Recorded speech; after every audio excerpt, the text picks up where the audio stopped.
नमस्कार मित्रों, an option में आप सबका स्वागत है। मित्रों, आज हम एक्सरसाइज 2.3 का क्वेश्चन नंबर सेकंड को सॉल्व करेंगे। क्वेश्चन नंबर सेकंड में 3 सब क्वेश्चन, फर्स्ट, सेकंड और थर्ड 3 सब क्वेश्चंस दिए हैं। तो इन सब क्वेश्चन को हम एक एक करके हर वीडियो में सॉल्व करने वाले हैं। रीजन यही है कि वीडियो हमारा लंबा ना हो और आपको आसानी से समझ आ जाए। तो क्वेश्चन नंबर सेकंड है, use factor theorem to determine whether gx is a factor of px in each of the following cases.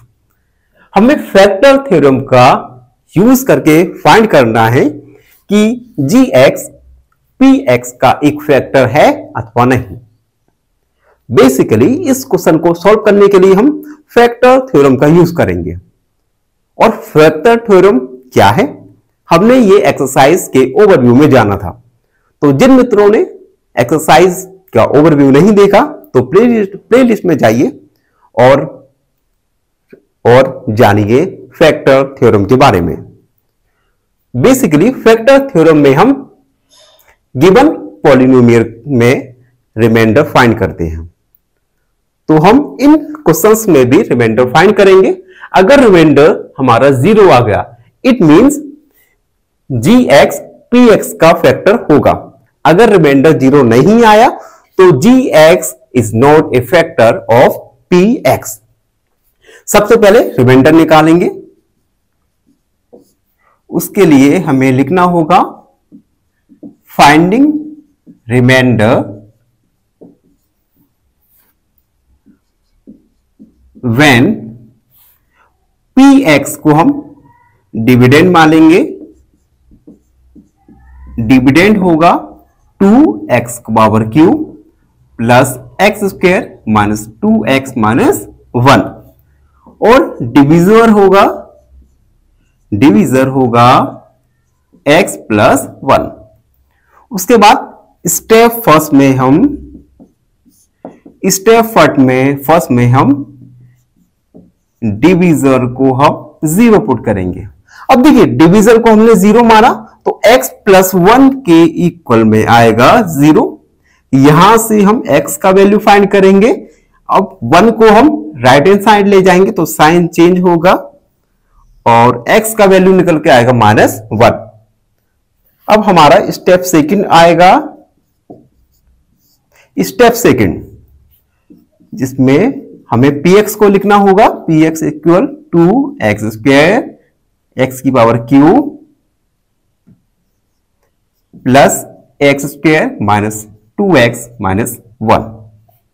अब हम इस px में x इक्वल -1 पुट करेंगे, पुटिंग x बराबर -1।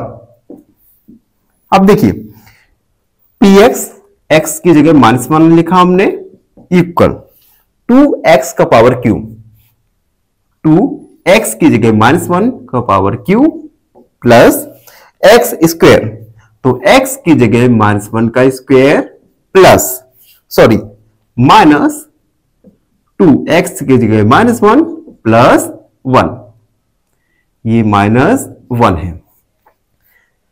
देखिए, इस स्टेप में हमने क्या किया, x की जगह -1 को पुट किया। उसके बाद इस इक्वेशन को हम सॉल्व करके रिमाइंडर फाइंड करेंगे।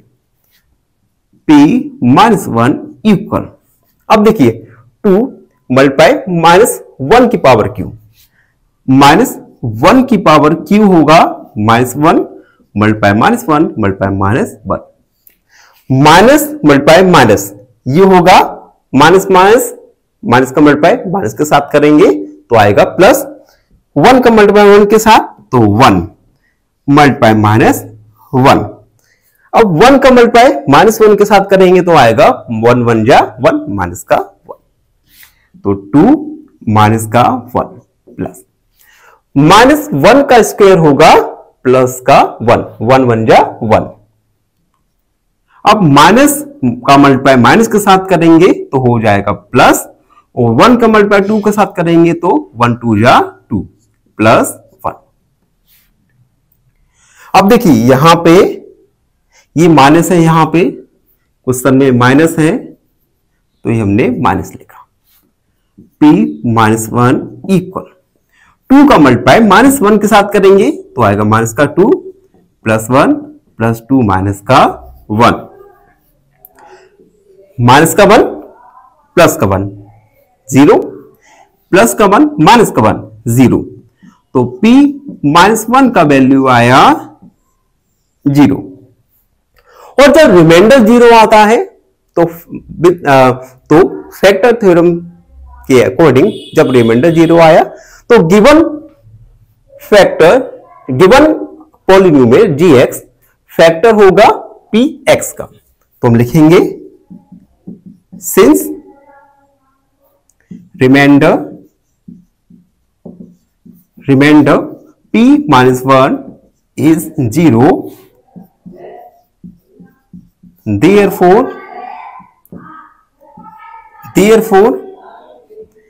x या गिवन जो हमें px is a factor of gx। जब रिमाइंडर 0 आता है फैक्टर थ्योरम में तो px फैक्टर होगा gx का। सॉरी, यहां पे थोड़ा कंफ्यूजन हो गया है, gx is a factor of px। तो इस प्रकार हमने क्वेश्चन नंबर सेकंड के फर्स्ट को सॉल्व किया, जिसमें हमें फाइंड करना था क्या gx px का एक फैक्टर है अथवा नहीं। आई होप आप सबको समझ आया हो। फिर भी आपके मन में कोई डाउट रहता है, कोई क्वेरी है, तो उस डाउट क्वेरी को कमेंट में लिखिए, हमसे जुड़िए और हमारे एन ऑप्शन चैनल को सब्सक्राइब करना ना भूलें। धन्यवाद, खुश रहें। फाइनली एक क्वेश्चन पूछूंगा आपसे। क्वेश्चन है the sum of 4 consecutive odd positive integers is 160. Find the largest among them. Option A 43, option B 41 या ऑप्शन सी 37। इस क्वेश्चन का आंसर कमेंट सेक्शन में जरूर लिखिए। बने रहिए हमारे